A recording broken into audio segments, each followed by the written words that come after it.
In February of this year, I was supposed to give a keynote speech at Georgia Southern University. Before the event, I refused to sign a state-mandated pledge to not boycott Israel in order to speak. My invitation was rescinded and the conference canceled as a result. I decided to sue the state of Georgia because signing an anti-BDS clause in order to work in the state is a direct violation of my constitutional rights to free speech and to participate in political boycotts. Similar laws exist in 28 states across the country. You can watch the whole press conference with my lawyers, with CARE and the Partnership for Civil Justice Fund on our YouTube channel, which we'll link to below. Joining me now is one of the main lawyers to give an update on the case, Mara Verheyden Hilliard of the Partnership for Civil Justice Fund. Thank you so much for joining me, Mara. So I first wanted to get an update on my lawsuit filed with CARE and the PCJF. Back in February, when we had that press conference, the lawsuit was filed that day. Can you give us any updates on what has happened, what they've done to respond legally since then? Since we filed the initial lawsuit, we have filed an amended complaint in this case, in which we've also been able to include some of the material that has come out since the initial filing that shows the communications going on behind the scenes in Georgia, where they were taking action to stop you from being able to speak in service to the law that acts as a censor against those who support the BDS movement.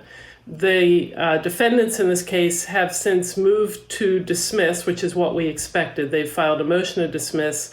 We have filed an opposition to that.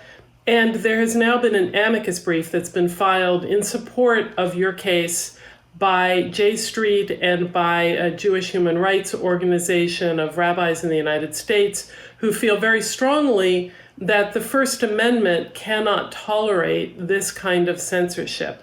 And so they have joined in this effort because they don't believe that the BDS law is constitutional, regardless of their own feelings about BDS.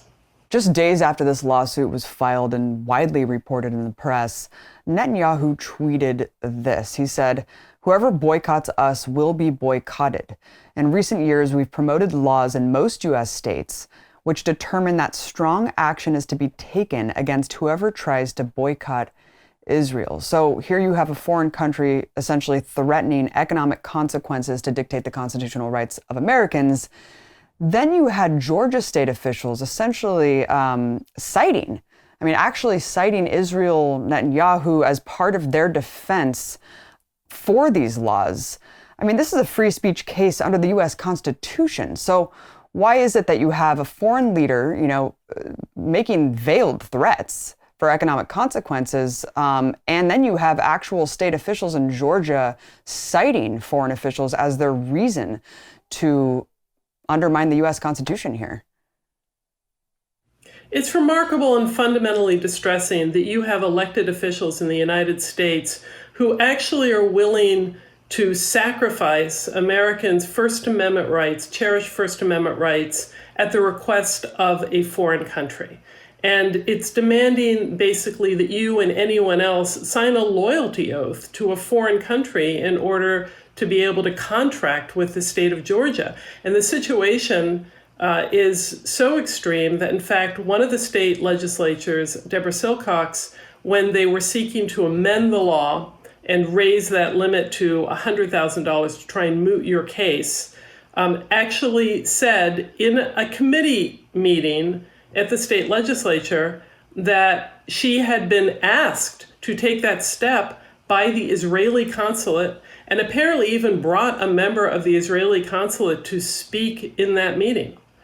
This is the United States. This is where, we're told over and over again that, it's American rights, that we have the First Amendment, that we have the Constitution, that we have the Bill of Rights, that this stands for American freedom.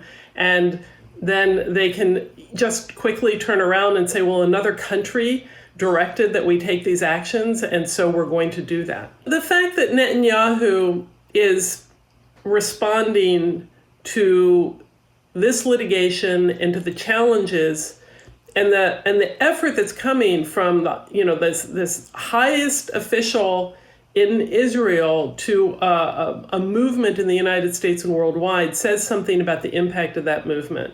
I mean, the history of boycotts, the history of boycotts in the United States and global boycotts is one of struggle, one of unity, one where people come together in nonviolent collective action to fight for justice. And when you think, obviously, of the boycott of apartheid South Africa, when you think about the Montgomery bus boycott in the United States, or Cesar Chavez and the Grape boycott, these have been crucial moments where people are able to find a way to act in collective action and have an impact when they need to have an impact. And Israel and Netanyahu are very afraid of this movement and are trying to do everything they can to stop a movement for justice that they oppose. And you mentioned one of the efforts to dismiss this case was changing the cap on independent contractors from $1,000, which was my initial contract. I was going to get paid $1,000 to speak, give that keynote speech. Change it from $1,000 to $100,000. They're essentially trying to say that you have free speech if you're making less than this. Anything more, you have to forfeit your rights to work. Talk about the logic behind trying to put a dollar amount on your free speech rights. What they were trying to do is, right after the lawsuit was filed, the legislature considered amending the law. The reason they were doing that is solely to dismiss your case and try and dissuade other cases. What they were hoping is that right now the law as written says that it comes into play if for any contract of $1,000 or more.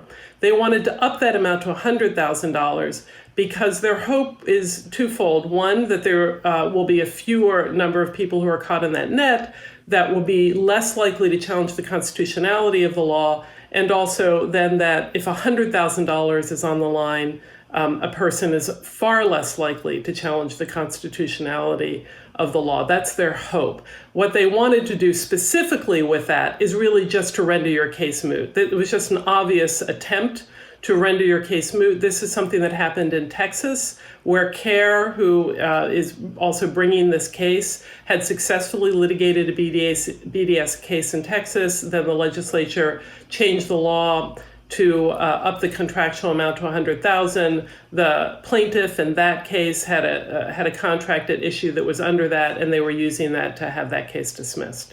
That's what this is about. Mm-hmm. Are you worried about similar outcomes that shut down the lawsuits in those states? Well, as I mentioned, the defendants, of course, filed a motion to dismiss, which we would expect them to do. That's the natural course of litigation. We have filed an opposition. The court, the district court, will make a determination based on these filings and obviously also the amicus brief that was filed in support of the First Amendment right to boycott.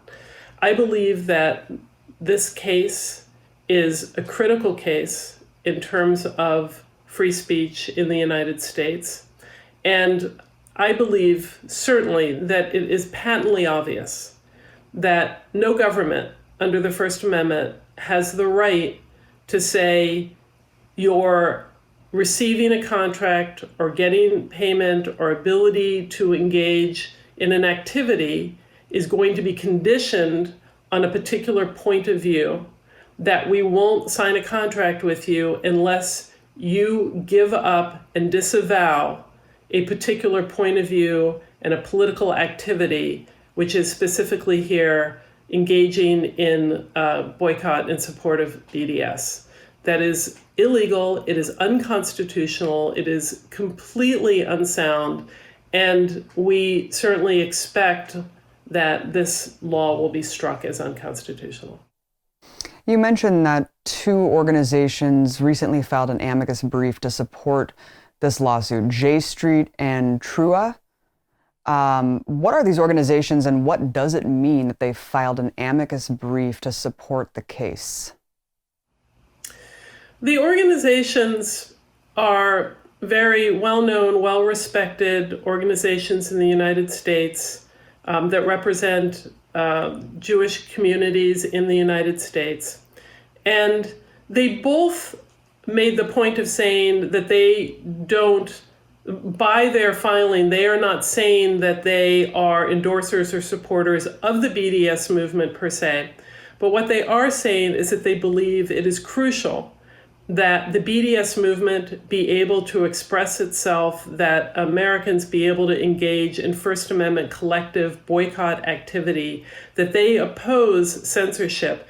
And they make the point in their brief as well, in addition to the legal arguments, of the history of censorship and persecution in the United States, including how it has affected Jewish people when there is an effort to politically scapegoat or politically attack people who are engaged in freedom of association and political activity and the dangers of that. And so they stand in opposition to this law.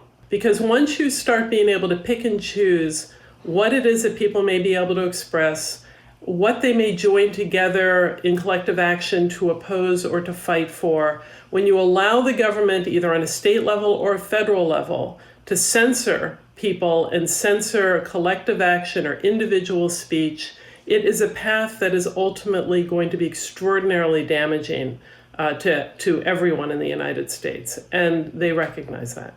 Obviously, this isn't just about me or Georgia, but hypothetically, if we win this case in Georgia, what are the implications for the 28 or so other states that have these laws on the books? Right now, because there is a split where you have, depending on how the circuit court rules in the Arkansas case, there is a question as to whether or not this will go up to the Supreme Court of the United States. At the moment, these laws seem so facially unconstitutional, it seems extraordinary that this can even be a matter of debate. And yet it is. So I think without question, this is, a matter that will end up having to be settled. I believe that ultimately it will be settled with an understanding that the First Amendment cannot countenance the government putting its finger on the scale of debate and telling the people of the United States or the people of any state or any person that seeks to contract with a state what they may or may not advocate, what they may or may not do in terms of conduct and activity that is protected by the First Amendment. And lastly, it does seem like pro-Palestine speech in general is a primary target. And Mara, if I'm not mistaken, there's a contradictory law present in Georgia that protects this notion of free speech, but only for certain figures and not for others. Well, in an Alice in Wonderland-like way, there has been what's called the campus free speech movement, which is actually a movement to support particular speech, generally right-wing, reactionary, the speech of the powerful, and to suppress the speech of those who object or who protest against it. And the Georgia state legislature actually passed one of those campus free speech laws that enshrines, again, the fact that the campuses cannot take any action with regard to students' First Amendment activities, which in general one would support. But the way that these laws are written and the ways that they are carried out and exercised is generally to actually allow only the First Amendment speech of those who are frequently espousing very racist, threatening, reactionary views. And those folks actually are entitled to have their free speech. Mm-hmm. But then if you want to have free speech in opposition to those views, the oppositional free speech is what actually gets shut down. And this law, which has impacted you in a campus setting, but of course could impact anyone in Georgia who's contracting in any setting in Georgia, but here you have a campus setting. And because it's a campus setting, it would appear to just run straight into this other law that is ostensibly protecting free speech on campus.